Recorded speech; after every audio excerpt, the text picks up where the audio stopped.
بسم اللہ الرحمن الرحیم۔ اقرأ بسم ربک الذی خلق، پڑھیے اپنے رب کے نام سے کہ جس نے خلق کیا۔ عرض کرتا چلوں کہ جیسا کہ آپ نے دیکھا کہ قرآن کریم کی پہلی آیت اور پہلی سورت کا آغاز خداوند عالم نے اپنی رحمت کی صفت کے ساتھ فرمایا ہے، اور یہ اسلام کا پیغام ساری دنیا کے لیے، ساری انسانیت کے لیے ایک مشرک معاشرے میں اور ایک اللہ کے دشمن معاشرے میں نازل ہونے والی پہلی آیات ان کا خداوند عالم کی رحمت کی صفات پر مشتمل ہونا، یہ اس بات کا پیغام دیتا ہے کہ اسلام کا پیغام رحمت کا پیغام ہے۔ اسلام کا پیغام انسانیت کے لیے ان کے مخلص، ان کے خالق، ان کی ہدایت چاہنے والے، ان کی کامیابی چاہنے والے خدا کی طرف سے ہے۔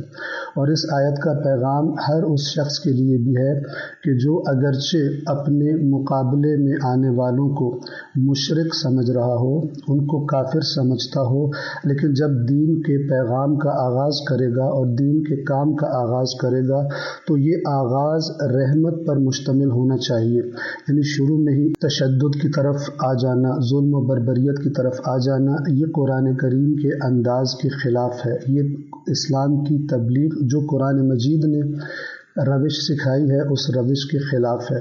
فرمایا بسم اللہ الرحمن الرحیم، تو رحمت کی صفات کا تذکرہ کیا۔ پہلی آیت میں فرمایا اقرأ بسم ربک الذی خلق۔ سب سے پہلے اس آیت میں استعمال ہونے والے الفاظ کا معنی کرتے ہیں۔ اقرأ کا معنی ہے، بنیادی معنی ہے اس لفظ کا اکٹھا کرنا یا جمع کرنا، اور چونکہ پڑھتے وقت حروف کو اکٹھا کر کے لفظ کی شکل میں پڑھا جاتا ہے، اس لیے اس پڑھنے کے عمل کو عربی زبان میں قراءت کہا گیا۔ اقرأ یعنی پڑھنا۔ مثال کے طور پر اسی آیت میں لفظ ہے خلقہ، یہ 3 حروف سے مل کر بنا ہے، خا، لام اور قاف۔ ان کو اگر الگ الگ پڑھا جائے ان حروف کو تو اسے قراءت نہیں کہا جائے گا، لیکن جب خلقہ کو ملا کر اور اکٹھا کر کے پڑھا جائے گا ان 3 حروف کو تو یہ قراءت کہلائے گی۔ اس کے بعد جو دوسرا لفظ استعمال ہوا اسم، اس کا معنی واضح ہے، اسم یعنی نام۔ اگلا لفظ ہے رب۔ رب کے معنی کے اعتبار سے تھوڑا سا وضاحت مزید کرنا چاہوں گا، انشاءاللہ توجہ فرمائیں گے۔ لفظ رب قرآن مجید میں اس کی تکرار بہت زیادہ ہوئی ہے، اس لیے اس کے معنی کو سمجھنا اگر ہم اس پر تھوڑا سا وقت دے دیں تو یہ آئندہ خداوند عالم کی توحید کو سمجھنے میں، جیسے خالق ہونے کے اعتبار سے وہ واحد ہے، اسی طرح رب ہونے کے اعتبار سے بھی وہ واحد ہے۔ اور اگر لفظ رب کا معنی ہمیں صحیح طرح معلوم ہو تو انسان کی عقل یہ فیصلہ کرتی ہے کہ سوائے پروردگار کی ذات کے اس کائنات کا اور کوئی رب نہیں ہے۔ رب کا لفظ تربیت سے لیا گیا۔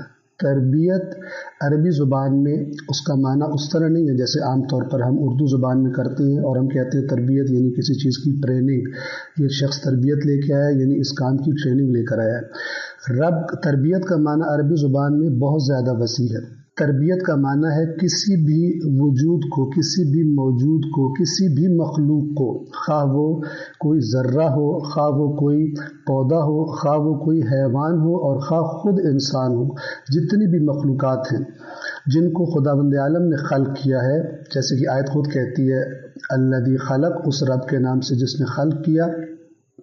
تربیت یعنی کسی بھی موجود کو اس کی زندگی کے آغاز سے لے کر اس کی زندگی کے اختتام تک، اس کے نقطۂ آغاز سے لے کر اس کے نقطۂ آخر اور نقطۂ کمال، یعنی وہ بلند ترین مقام جس پر کوئی مخلوق پہنچ سکتی ہے، اس کو تمام مراحل سے گزار کر اس نقطۂ کمال تک پہنچانا، اور ان تمام مراحل کی جتنی بھی ضروریات ہیں اس چیز کی، اس مخلوق کی، ان ضروریات کو فراہم کرنا، خواہ وہ ضروریات مادے سے تعلق رکھتی ہوں جیسے انسانی جسم کے لیے کھانا پینا اور باقی ضروریات، اور خواہ وہ اس کی غیر مادی اور معنوی ضروریات سے تعلق رکھتی ہوں جیسے کہ انسان کی ہدایت اور رہنمائی۔